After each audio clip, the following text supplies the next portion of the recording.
sometimes when you listen to the news and you listen to some of these other politicians, they seem a little bit confused about what I'm saying. We are going to continue producing oil and gas at a record pace. That's got to be part of what we do. But an energy strategy that focuses only on drilling and not on an energy strategy that will free ourselves from our dependence on foreign oil, that's a losing strategy. That's not a strategy I'm going to pursue. Well, that was the president today talking about his all-of-the-above energy strategy and also calling out Republicans for their repeated claims that their drill baby drilling rhetoric will lower gas prices. We've said time and time again that more domestic production does not mean lower gas prices. And in fact, a new report today by the Associated Press shows just that. Over the last 30 years, even as U.S. drilling has gone up, gas prices have not gone down. Now, many believe that Wall Street speculators have a lot to do with the high prices. So today there was a group of U.S. senators introducing legislation to get the Commodity Futures Trading Commission, that's the CFTC, which is a presidentially appointed board, getting them to limit oil speculation. That bill would set a 14-day deadline for the commission, the CFTC, to implement rules that are laid out in the previously passed Dodd-Frank Act that requires regulation of these speculators. And the head of the CFTC, whose name is Bart Chilton, said, or one of the members said, that his commission should consider asking another body, the Financial Stability Oversight Council, to finish the regulation that would help define the rules. And this is what Chilton said. I realize this is a highly unusual and perhaps incendiary move, but we have a responsibility to act, and it's high time we did so to protect markets and consumers. And of course, how he wants to act is to kick it to another body.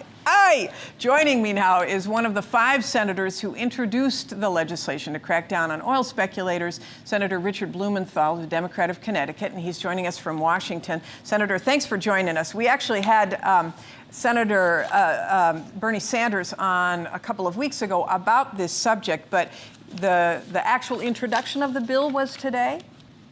It was today, and the reason for it is very simply that the markets are not working. And in fact, talking about drilling, the one reason why drilling is not the answer, at least right now, is that the markets, supply and demand, simply are not. We have more supply now than a year ago, and we have less demand, lower consumption, but prices are much higher. And the reason is that we have speculation in the markets, traders, hedge funds, betting on the prices going up, gambling, and at the same time earning profits when there is a rise in prices from higher prices at the pump that we pay. So our bill, very simply, cutting through the agency acronyms, the CFTC and the interagency this and that, is basically to tell the agency that has responsibility and hasn't been doing its job that it has to use the emergency powers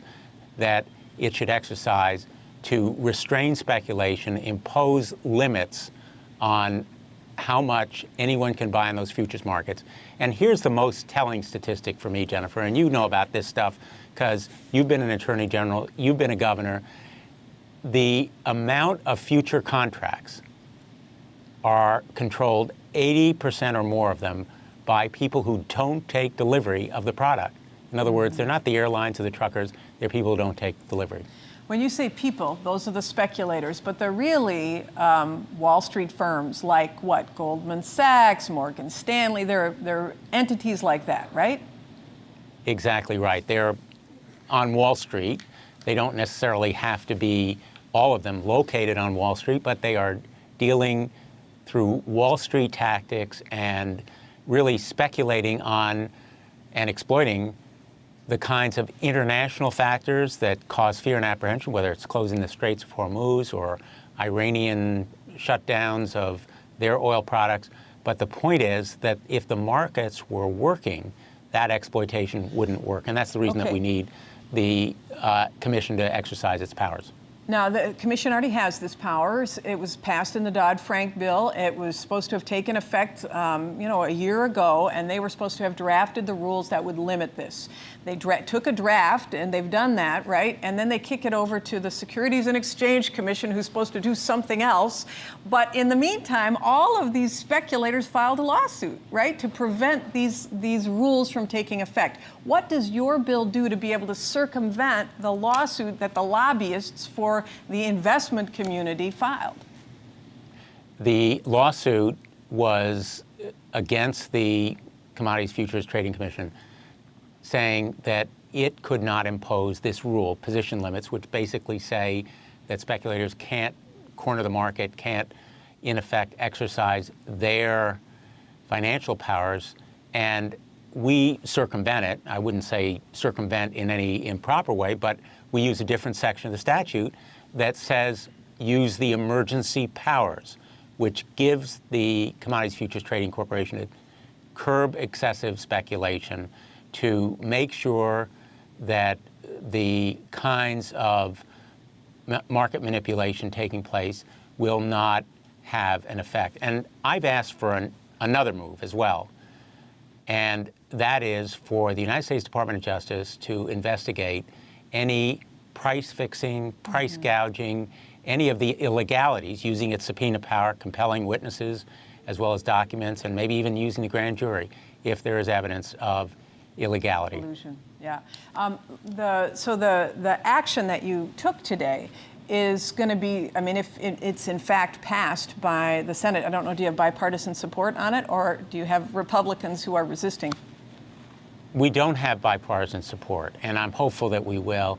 Here's an issue where, more than any other, people ought to recognize we have a bipartisan common interest, and where we should be getting together. Part of my frustration, as you know, I'm in my first year plus as a United States Senator, having served as Attorney General for 20 years, working with colleagues on both sides of the aisle, just as you did, and you have to do it if you're a governor or Attorney General. Here's a common problem that we should address, noting and acting on our common interest. We have much more in common than in conflict, and I'm hopeful that we will have bipartisan support. As part of the all of the above strategy, a part of that all of the above strategy to bring down oil prices and to make ourselves energy independent would be ensuring that speculation isn't driving up the price at the pump.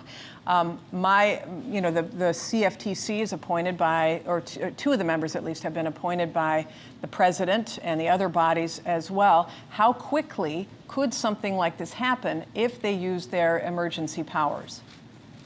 They could do it really in a matter of days, possibly weeks, but very, very short period of time, in my view. They could issue it literally within days, and it would have a tangible effect. Let's face it, if the markets get the message that the administration is not going to tolerate speculation, or the CFTC will come down on the speculators, if the Department of Justice were to begin investigating, that message would have an immediate effect.